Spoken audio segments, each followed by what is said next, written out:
same way that, these rocks are very beautiful and very magnificent, but they went through a lot of pressure, they went through a lot of difficulty. And I think that's the story of Masungi. It's beautiful, but behind it is also a lot of challenge and a lot of struggle.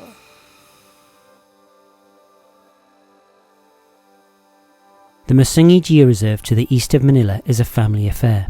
Billy and Anne Dumiliang are carrying on the environmental protection work their father started over 20 years ago.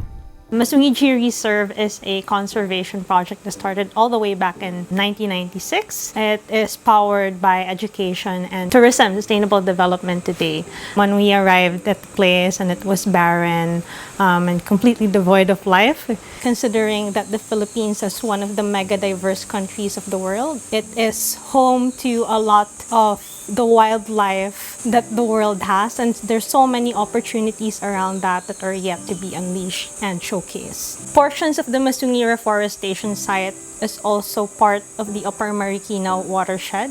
That means it has a lot to do with the water supply that the capital of Metro Manila gets. The major challenges that really will spell the difference if Masungi becomes successful or not is the presence of the quarry firm.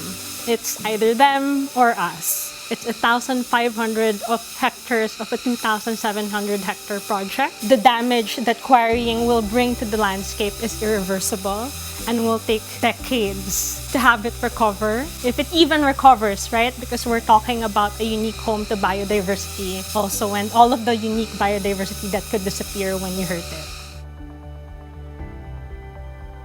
The Philippines is a country that is severely impacted by climate change.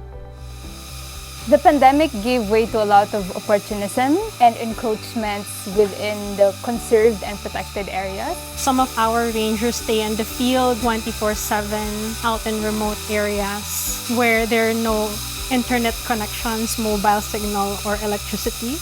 Araw-araw kami na umaakyat dito sa bundok para lamang mabantayan namin yung aming mga itinatanim na mga puno o yung mga halaman na nandito. Lalong-lalo na rin dun sa mga maliliit pa na hindi pa kailangan putulin o pinuputol na.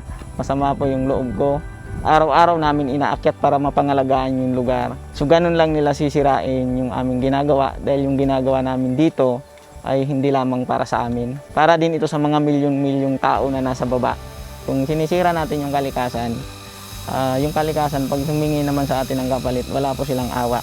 A lot of people think that we live outside of nature when very clearly we live within it. A lot of people think that the human race is superior to nature, when in truth, we rely on it for literally everything.